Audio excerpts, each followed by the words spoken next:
오늘은 정월 대보름날입니다. 불교적으로는 삼동결제 해제날이고, 세속적으로는 오래전부터 내려오던 풍습이 있습니다. 그건 해 뜨기 전에 상대방 이름을 불러서 대답을 하거나 부르는데 답변을 하거나. 기억나세요? 니다오 내다오. 더위를 달라고 하는 것은 이타적이고, 더위를 가져가는 것은 어쩌면 이기적인. 그러나 그때도 어떤 이는 주기도 하고 받기도 하는 그런 풍습이 있었다고 보여지는데, 그것이 불교적인 자리이타의 보살 정신이 아닐까 하는 마음을 가집니다. 다음 달에는 우리 부처님께서 29세에 출가를 하신 2월 8일이 오고, 나벌 8일에 정각을 이루시고 45년간 전법도생 하시다가 80에 2월 보름날 열반에 드시는 기간이 날짜별로는 불과 한 일주일 간격으로 출가와 열반이 있어서 언제부터인가 사찰마다 불자들하고 함께 그런 시간을 가지고 있습니다. 금년에도 소임자들이 그런 기도정진 시간을 가질 거라고 생각이 드는데, 그래서 오늘 저는 코로나 바이러스가 자꾸 변이를 일으키는 과정에 델타보다는 확진율은 높은데 중증 환자는 적어진다는 보도를 보면서, 그 녀석도 생명체라, 바이러스도 생물입니다. 우리 눈에는 보이지 않지만 과학적인 도구를 통해서는 확인되는 그런 입장에서 자손 번성은 더 많이 시키려고 하고, 너무 심하게 확진시키면 인간들이 박멸시킬까 봐서 약화되는 것 아닐까 하는 생각을 하는데, 그동안 몇 개의, 옛날에는 뭐 그런 일이 생기면 역병이라는 이름으로 대단히 어렵고 힘든 것을 목격하는 걸로 표현됐지만, 근간에 몇 년 주기적으로 그랬던 것들 중 뭐 사스라든지 뭐 이런 것 등등이, 그런데 이번 것이 제일 심하고 어려움을 겪게 하고 제일 우리들에게 정부 당국에서도 규제를 많이 강화했는데도 불구하고 근간에는 매일 5만 명이 넘는 확진자가 나오고 앞으로 10만 명, 20만 명까지도 확진자가 하루에 나올 거라는 말들을 하면서 일반 감기는 기침 나고 콧물 난대요. 콧물 나면 코로나 걸린 것이 아니라는 거요. 기억해 두세요. 근데 기침 나고 열 나고 콧물이 안 나면 꼭 검진을 받아봐야 된다고도 하던데 하루에 5만 명도요. 전 국민 대비하면 1000명 중에 1명은 지금 매일 코로나 바이러스에 감염되고 있다고 보시면 됩니다. 그런데 그 숫자가 10만 명으로 늘어나면 500명 중에 1명이니까 그동안에는 어떻게 관리했길래 코로나에 감염되었느냐 어쩌느냐 하고 그런데 이젠 정부에서도 감당이 안 되니까 감당이 이렇게 안 되고 이럴 줄 알았으면 유럽이나 미국이나 이런 데처럼 스스로가 관리를 하고 그냥 자유롭게 해주면 됐을 건데 싶은 생각도 들대요.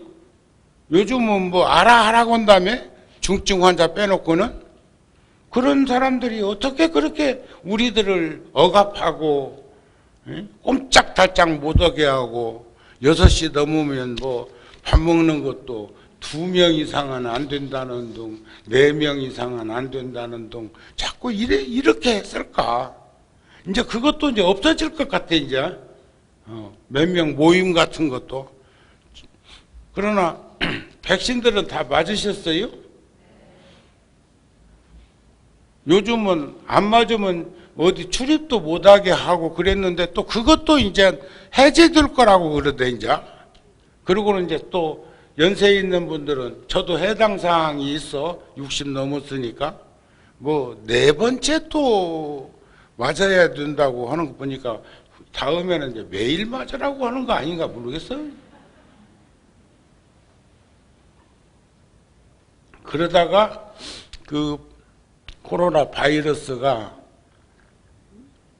안 되겠다 싶으면 또 변종이 또 나올 거라고요. 예? 그게 진화가 아닌가 싶어요. 결국은 더 거슬러 올라가 보면 코로나 바이러스에 비해서 감기라는 것은 콧물 나온다고 하는 것으로 이렇게 치부를 하는데 불과 100년 전에 그 감기로 인해서 서구 유럽에서는 5천만 명이 죽었어요. 또 쥐란놈한테 해가지고는 3분의 1이 사망했다고요. 유럽 사람들 전체. 그래서 한 3억 이상이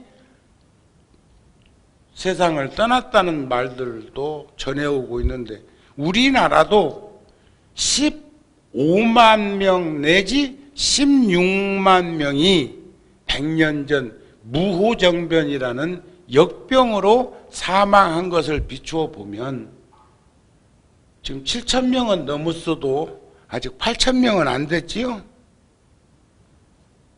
다른 나라에 비해서는 세상 떠난 사람들이 몇 명 안 되는 것 같지만 7천 명이 적은 숫자 아닙니다. 그리고 중증 환자가 자꾸 저번에는 또 1,000명 이렇게 이상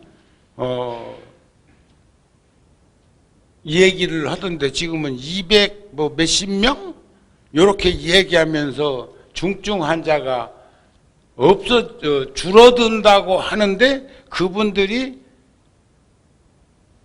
완쾌되어 가지고 줄어드는 것이냐, 몇십 명씩 사망해 가지고 그 숫자가 줄어들 것이냐는 또 말을 안 해. 이렇게 얘기하다 보면 오늘 제가 주제로 삼은 발심공덕에 대한 말씀을 드리려고 하는데 이쪽으로 방향이 틀어지면 복잡해지니까 여기까지만 한 가지 더 말할까요?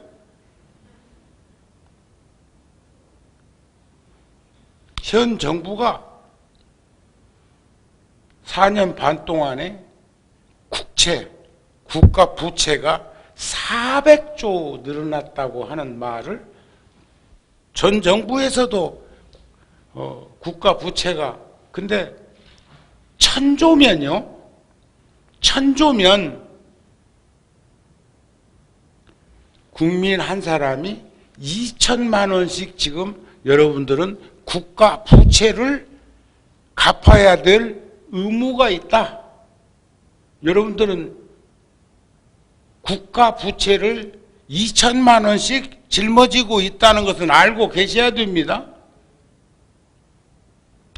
그런데 5천만 명의 국민들이 10,000원씩만 모아도 5천억이에요. 그 적은 돈, 큰 돈. 큰 돈이야. 제가 제 산술 논법으로 얘기하자 하면 100만 원 따발 100다발이 100만 원 따발 100다발이 1억이에요. 1억.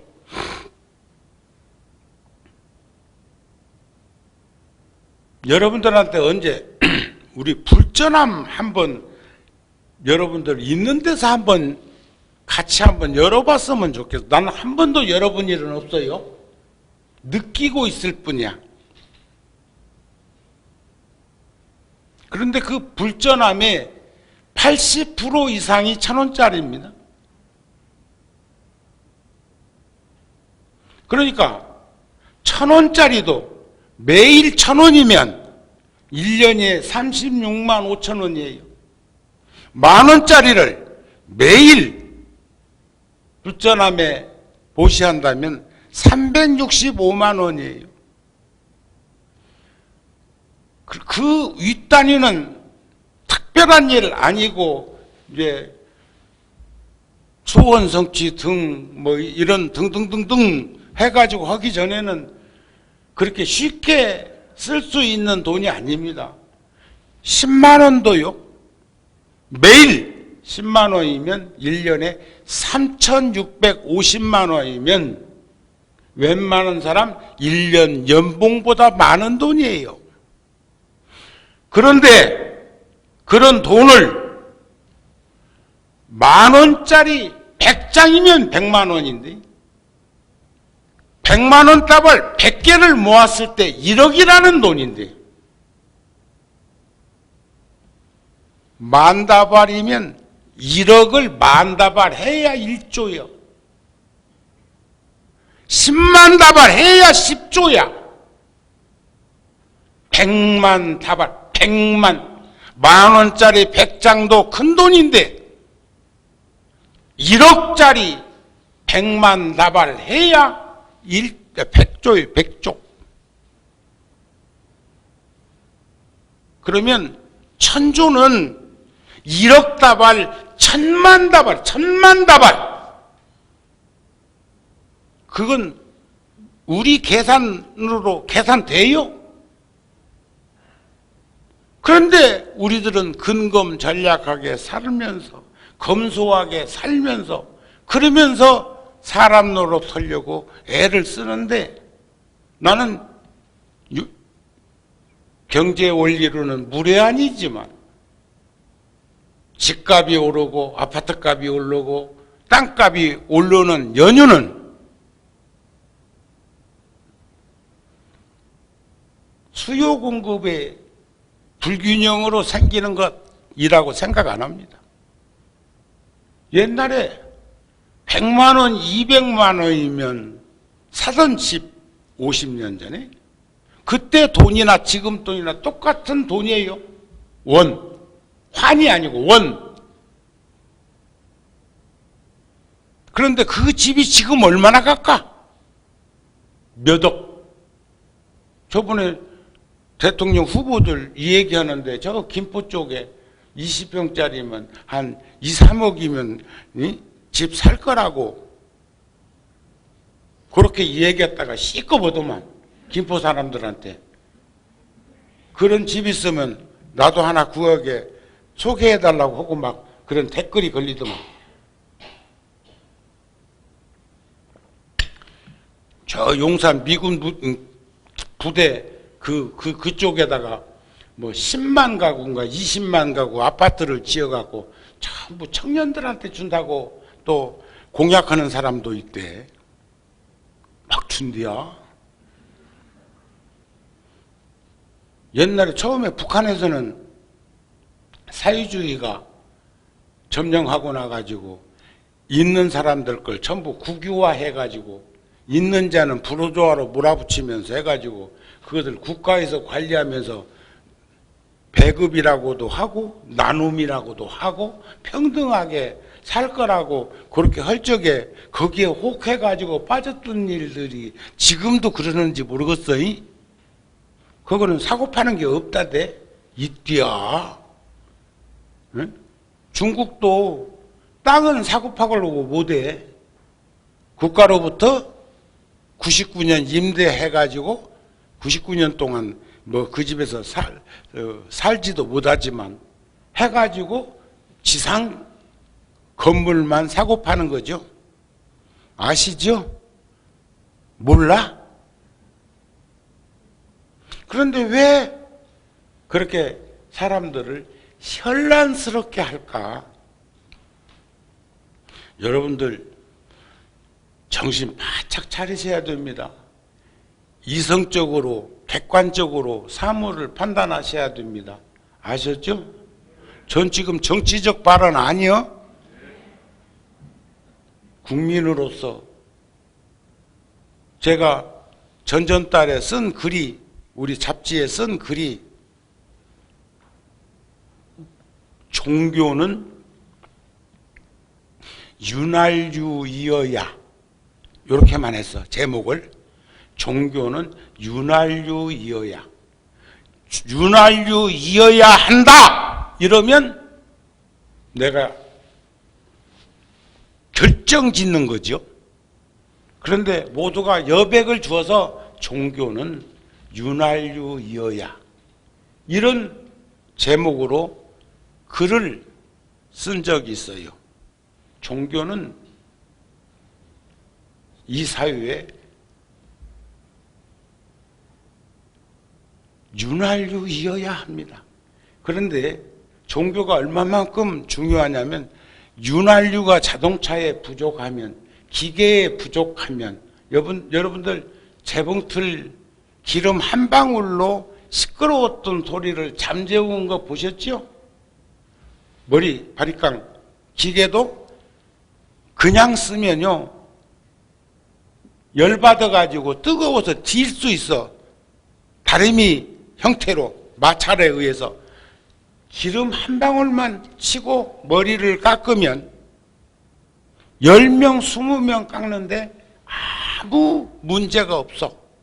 근데 언제부터인가는 면도 날도 여러 개짜리가 나와가지고 혼자서 머리를 깎곤 합니다만 스님들이 다 혼자 깎습니다. 어떻게 중이 지 머리 깎는데? 스님은 머리 못 깎는다며? 아니요. 머리를 깎고 스님이라고 한다고 해서 스님이 아니라는 거예요. 뭔 말인가 아시겠어요? 그렇지 머리를 못 깎아서 못 깎는다고 한 소리는 아니요. 자, 이제 거기까지만 할 테니까 하여튼 금년에는 정신 바짝 차리고 동사습하면서 우리 함께 탁마할 수 있는 우리가 되었으면 합니다 하는 말씀을 드리고 싶은 겁니다. 그리고 어제는 강남구청에다가 10kg짜리 쌀 200보 전달했습니다.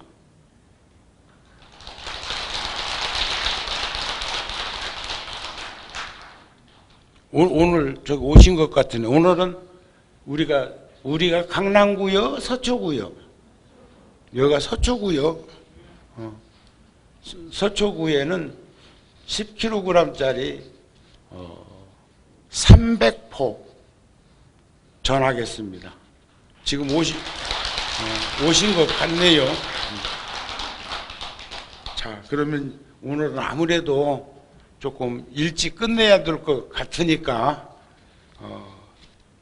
몇 소절만 말씀을 드리는데, 오늘 주제가 뭐라고요?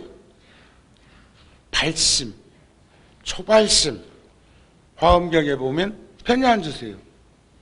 너무 일찍 들으시는데 차 한잔 대접하고, 우리 법회 끝나고 오셔도 되는데, 이제 옷깃만 스쳐도 지중한 인연이라는데, 또 이런 인연으로 저 서초구청 저 공무원들께서 오셨으니까 이런 때 또 불교적인 얘기 한번 듣는 것도 뭐 괜찮겠지만, 나도 어렸을 때 출가하기 전까지 이번 주에 출가하는 사람이 그 전주에도 교회 갔으니까.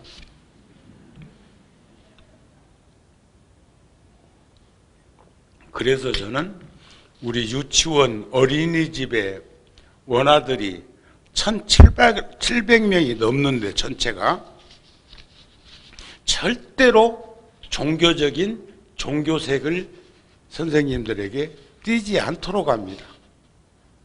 내가 가서 키를 원아들 키 정도로 낮춰준다는 것은 쭈글틀이 앉았다 소리야. 서서 내려다보는 게 아니고, 그러면 호기심이 있는 어떤 아이는 와서 머리도 만지고, 또 어려서부터 내 귀가 부처님 귀 닮았다고 그랬어.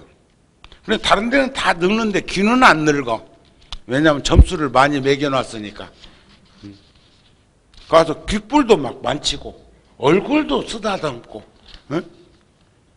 그리고 합장하고 서로 인사 정도 하는 것으로 불교와 스치는 인연을 맺어놓으면 그 아이들이 성장해서도 절대 불교를, 종교는 윤활유라고 그랬잖아요. 윤활유. 그러니까 종교를, 어떤 종교를 가지더라도 흉보지는 않을 것이다.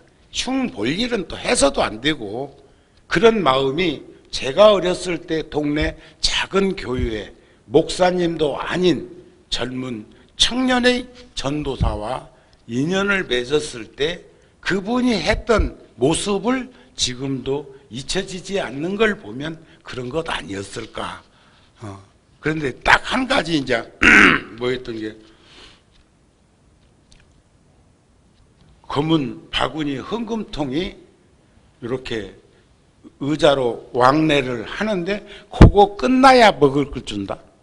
그게 제일 난처했어. 왜냐하면 용돈 받아서 살던 어린아이도 아니고 그런데 그 전에 까자주면 까자 하나 얻어먹고 나가기가 쉬울 텐데, 꼭 기도 끝난 다음에 과자를 하나씩 거기에 왔던 아이들에게 줄 때는, 그런데 빈통에다 빈손 넣을 수 없고, 그래가지고 저는 부엌에서 쌀 한 주먹 두 주먹, 어린 나이가 그걸 가지고 가서 넣은 적도 있고, 어느 때는 닭장에 가서 닭 몇 마리 없지만 달걀 있는 거 하나 들고 가서 그 바구니에 넣은 적도 있고, 그때는 그래도 정서적으로나 정감 있는 그런 모습들이 60년이 지난 지금도 기억에 남는 걸 보면 그때의 그 정서가 좋았다 하는 생각을 합니다. 자, 보리심이 시방에 두루하여서 여러 가지 분별을 모두 다 알고 한 생각에 과거, 현재, 미래 삼세를 밝게 통달해 한량없는 중생들을 이익해 한 그 까닭이 무엇이냐 하는 거예요. 보리심, 발보리심. 옛날에 제가 어렸을 때 어느 스님에게 들었는데, 큰 스님이 길을 가면서 짝대기 하나 들고는, 예? 툭툭 그저 장애인이 이렇게 뚝뚝뚝뚝 이렇게 길을 점검하듯이 그러면서 가면서 발버리심 이러고 가더라는 거예요. 그래 가만히 들어보니까 그 혹시 발에 밟히거나 그리고 또 내가 걸어가는데 밟힐까 싶어서 그 생명들한테 피하라고 이렇게 하는 것보다 더 존경심이 나고 그랬는데 그날 저녁에 가만히 부엌에서 뭘 하는 걸 보니까 막 다리를 한쪽 들고 자르고 솥에다 끓이려고 하고 뭐 이런 모습이 문틈새로 보이더라네. 그래갖고 시겁을 하고 도망갔대요. 근데 아무래도 낮에 그렇게 자비로운 스님이 그럴 리가 있나 싶어가지고 다시 그 산으로 올라가서 그 스님 살던 곳으로 가가지고 확인해 보니까 스님도 간 곳 없고 그 절도 작은 암자도 간 곳이 없고 솥단지도 없고 아무것도 없어졌더래요. 그래가지고 깜짝 놀래가지고 의심병을 제거하고 더 열심히 수행 정진했다 하는 전설의 이야기가 있어. 이해가 되세요?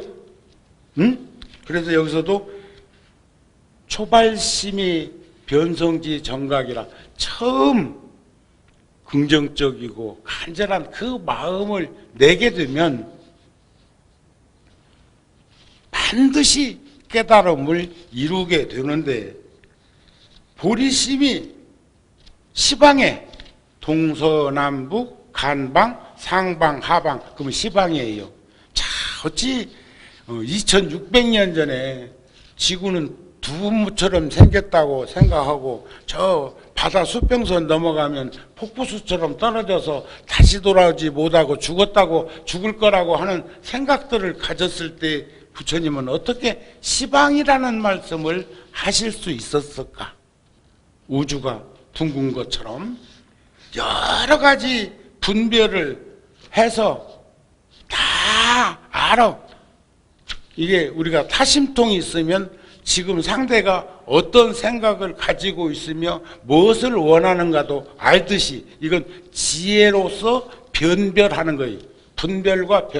분별은 시비를 낳습니다. 옳고 그름 까마귀 검다 말고 해오라기 시다 말라. 검은들 모자라며 시다고 남을 쏘냐. 할 일 없는 사람들이 옳다 그렇다 하더라. 시비 장단은 어리석은 자의 몸짓이고 변별력은 지혜로운 자가 밝으면 제가 왜 저 앞에 막을 내리라고 했느냐면 이제 제가 나이가 70이 넘어가니까 노안이 와서 병원에 가서 검색을 해보니까 백내장기도 있으니까 스님 이제 동대병원에 가서 스님 그거 잠시 잠깐이면 뭘 하니까 그냥 병원에 오셔가지고 걷어내시죠 해가지고 들은 말은 있으니까 그러라고 해가지고 한 10분 15분이니까 한쪽씩 되대요. 그러니까 하루에 다 한 건 아니고 하루 이쪽하고 하루 이쪽 해가지고 한 이틀 해가지고 또 거기다가 요즘은 콘택트 렌즈를 그때 손 댈 때 거기다가 이렇게 뭘 해놓으면 평생 간다고 그러네. 나보다 먼저 경험하신 분도 계시겠지만 훨씬 눈이 밝아졌어. 그러기 전에는 안경을 써도 불편하고 안 써도 불편하고 가져온 자료를 경전을 보기 위해서는 돋보기를 써야 보이고 여러분들을 보려고 할 때는 돋보기 갖고는 또 가름이 안 되니까 벗었다가 썼다가 썼다는데 지금 그런 일 없어졌어요. 한 가지 단점이 있어. 빛의 반사체, 눈부심. 저녁에 운전하는 건 매우 조심해야 되고 스님의 혹여 저 양재천 저 그 산책으로 나갔을 때 만보, 2만보, 뭐 제일 많이 걸었을 때는 3만 4천 보도 걸은 적이 있으니까 그 보통 걸음이 아니요. 그런데 그 전에는 그런 거 쓴 적이 없는데 전 주지스님이 나가면 선글라스가 되고 들어오면 하얀 안경이 되고 그런 안경도 있대. 그래도 그것도 잘 안 썼어. 근데 요즘은 반사체가 심하면 눈이 부시니까 써야 돼. 아이고 스님이 무슨 선글라스 또 이럴라.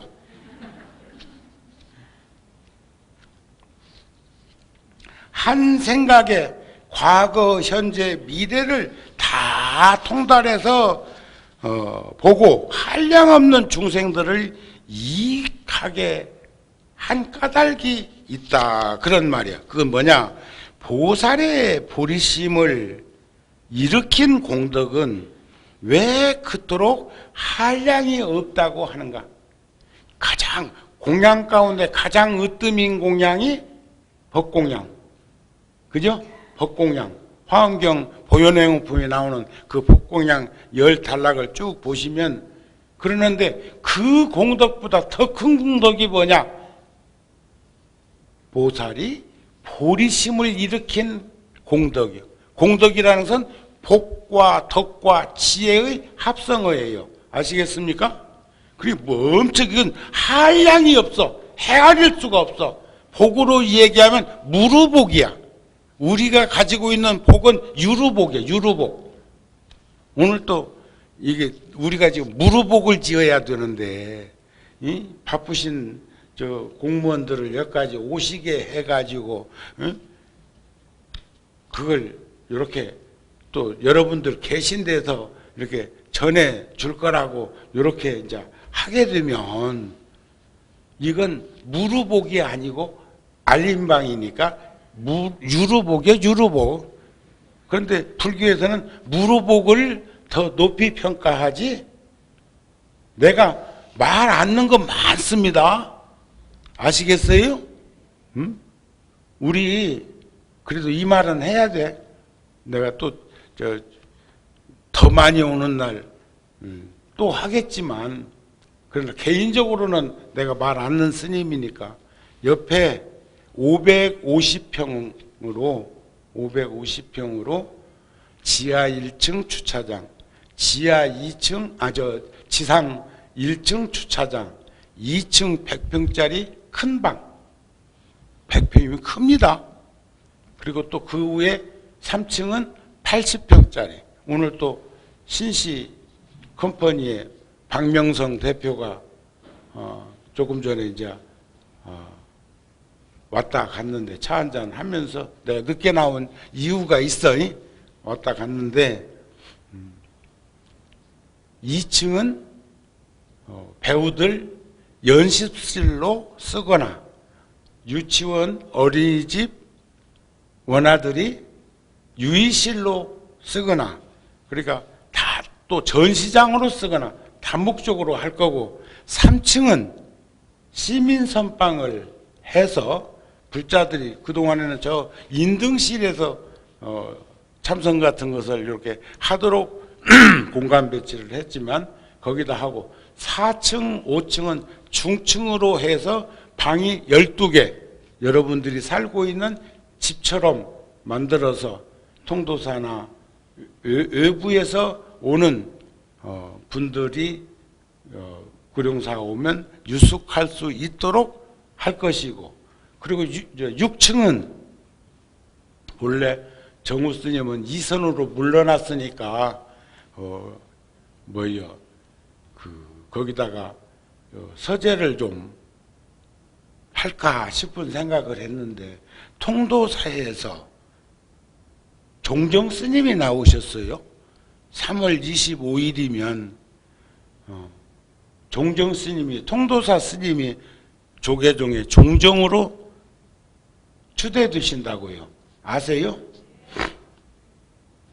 여러분들도 통도사 식구는 통도사 식구네.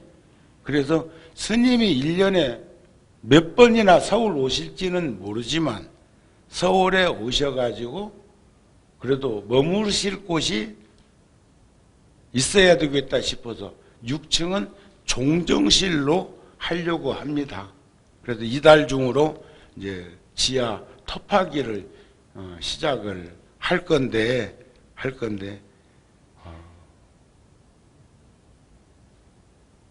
하늘 높은 줄 모르고 물가가 상승하는 폭 때문에 여러분들만 힘들고 어려운 것이 아니라 정우 스님도 차라리 작년 정도 했으면 한 10억은 적게 들었을 텐데 재작년 정도 했으면 얼마나 더 적게 들어도 할 수 있었을까 할 정도로 고공행진이야. 이제 그런 것도 나오면 제가 이제 또 그래도 사람이 욕심이 사람에게 화를 내게 하지만 화를 제어할 수 있는 건 지혜인데 어리석으면 분노 조절이 안 돼. 정우 스님은 분노 조절을 하고 있습니까? 없습니까? 화 더 내? 분노 조절은 할 줄 알아. 화는 나. 작년 대비 30% 이상 물가가 올랐어, 지금. 자재가. 아까 말씀드린 대로 땅이 없고 집이 없어서 집값이 오르고 땅값이 오르는 거 아니야. 내가 85년도에 이곳에 땅을 마련할 때 물론 논밭이었고 도시개발 되는 건 알았지만 그때 100만 원씩 그때도 100만 원 큰 돈이라니까. 그때 돈이나 지금 돈이나 100만 원은 100만 원이야. 그런데 100만 원 하던 그 땅이 지금 저 땅을 얼마 전에 부동산 중개업자가 와가지고 물어 주차장으로 쓰기는 아까운데 요거 파실 생각 없으세요? 하고 물어. 종교시설은요 지 맘대로 팔 수 있는 것도 아니요. 내 것이 아니잖아요. 여러분들 것이지. 종단 거고. 근데 내가 또 물었어. 싱겁기는 나도 어지간히 싱거워. 요거 얼마 정도나? 아마 이 정도 땅이면 100억 넘을 거려. 와, 또 나를 또 흥분시킨다? 내가 세속인이었으면 세속 사람이었으면 그런데 우리는 팔 일도 없고 더 살 일도 없고 돈이 있어야 더 사지. 그런 중에 지금 전법회관을 지려고 건축 허가를 서초구청으로부터 취득을 하고 지금 준비하고 있습니다 하는 말씀은 합니다. 그래서 근데 그 박수 소리가 내가 자주 쓰지는 않지만 감기 들은 것 같다. 손바닥에.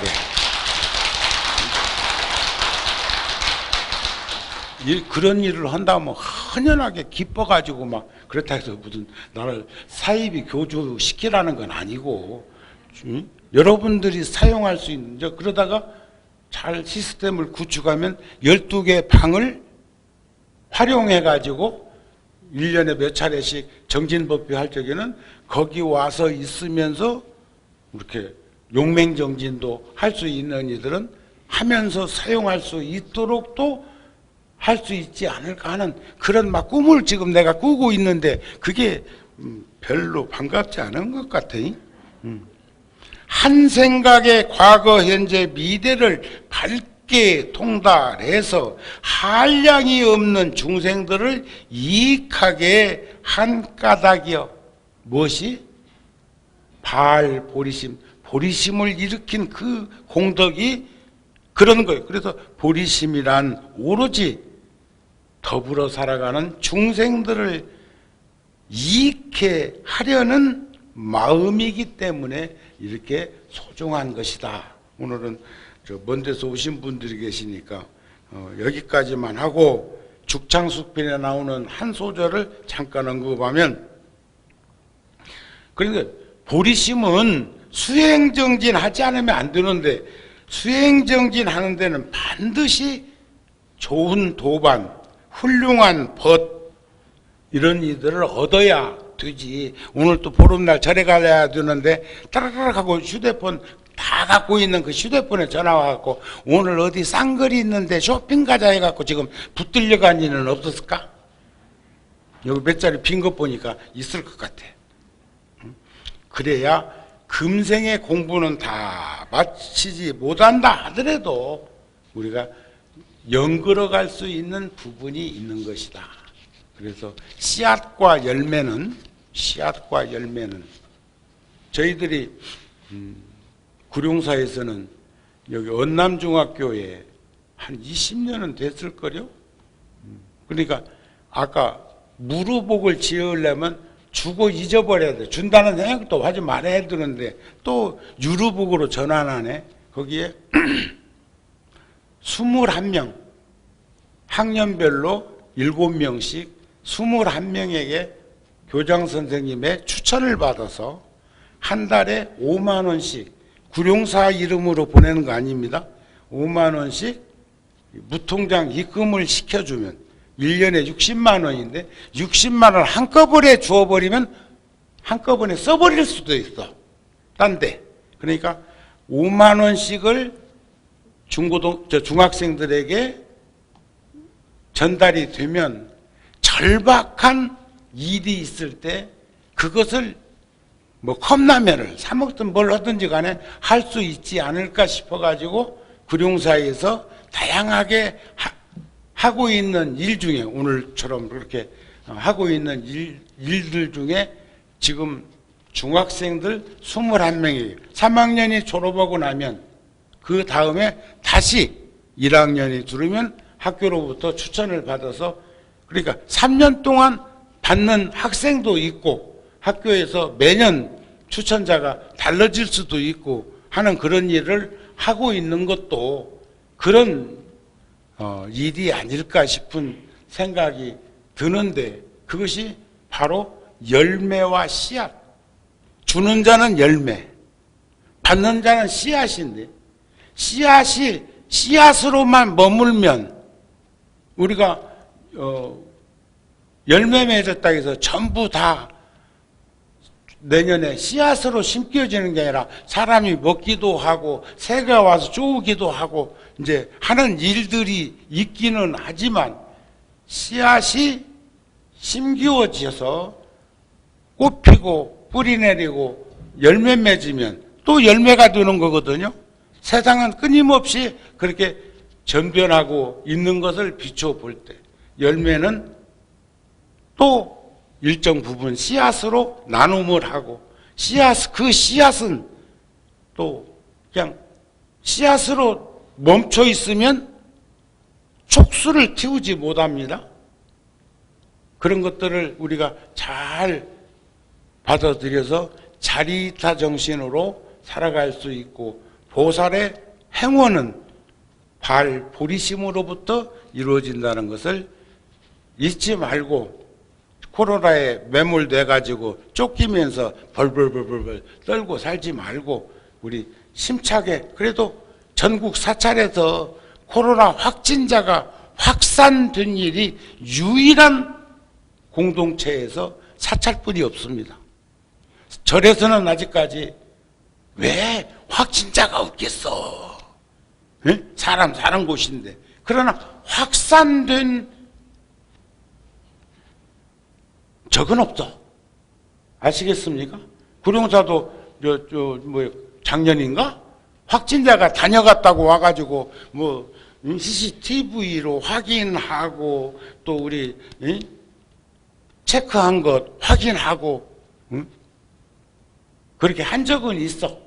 그런데 절에서 전국 사찰에서 확진자가 나와가지고 큰일 났다고 동네방네 벌벌벌 떠는 일은 없었다는 거, 그 자긍심 가지고 더 우리가 섬세하게 위생관리 잘하면서 그 마음을 잘 다독거리면서 사용할 수 있도록 했으면 합니다 하는 말씀으로 마치겠습니다.